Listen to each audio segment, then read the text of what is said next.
Your Majesty, Excellencies, distinguished colleagues, my ASEAN brothers and sisters, good morning. It is my pleasure to welcome you to the 48th ASEAN Summit Plenary.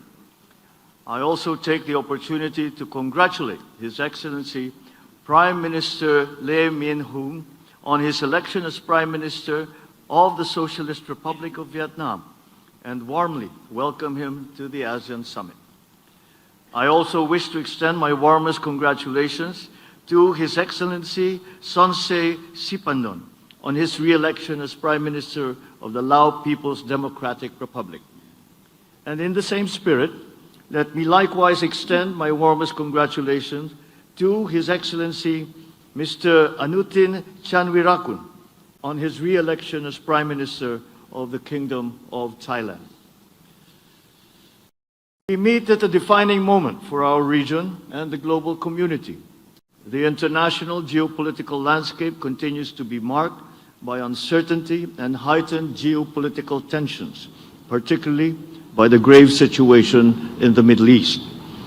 ASEAN has expressed serious concern over the escalation of conflict due to the preemptive attacks initiated by Israel and the United States against the Islamic Republic of Iran on February 28, 2026, and the subsequent retaliatory attacks by Iran against several countries in the region.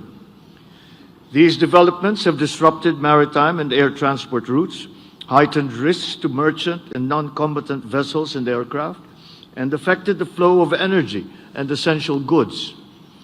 Against this backdrop, we come together guided by ASEAN's long-standing commitment to peace and the collective positions expressed by each ASEAN member state: the immediate cessation of hostilities, the peaceful settlement of disputes, the protection of civilians and civilian infrastructure, and the restoration of safe, unimpeded, and continuous transit passage in the Strait of Hormuz.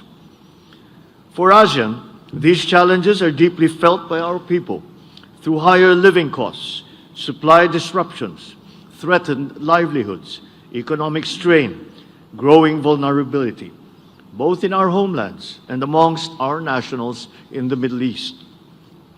It is a stark reminder that in an increasingly uncertain world, we call for our collective action, and it has never been more urgent. So we must continue to uphold the principles of ASEAN centrality and solidarity and pursue practical cooperation. For this, I thank you for answering the call, underscoring the importance and urgency of convening at this time. It is in this spirit that we gather today to pursue concrete outcomes and forge a collective path with particular focus on three urgent and interrelated priorities. First, we must ensure regional energy security and resilience.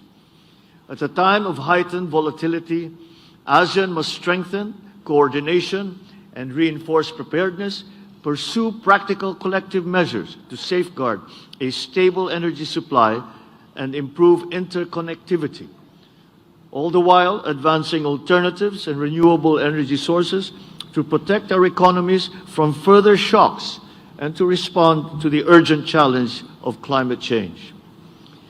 In this effort, we must also harness innovation, including inclusive and responsible applications of artificial intelligence to improve energy forecasting, strengthen grid management and system flexibility, and support the clean energy transition.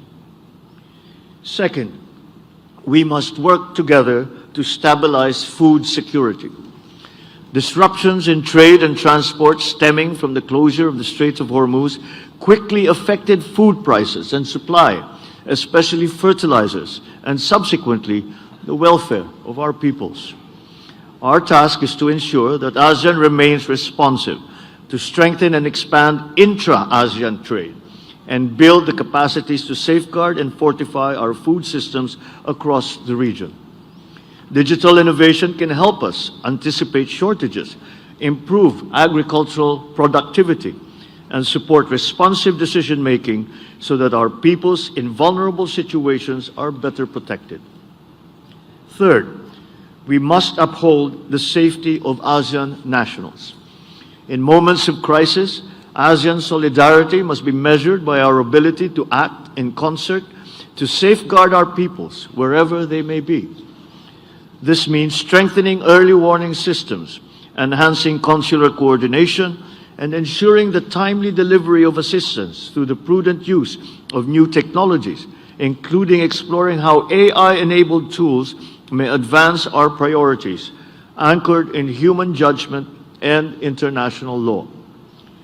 Today, we gather to confront, with unity and resolve, the repercussions of the situation in the Middle East, and seek to advance our common commitment to peace, stability, and prosperity, while ensuring that the benefits of our cooperation are felt by all our peoples.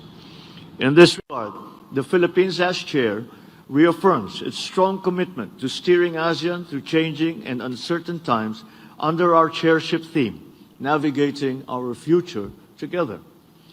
As we push forward the first year of the implementation of the ASEAN Community Vision 2045, we are reminded that our region is strongest when we turn shared challenges, however daunting they may be, into shared purpose.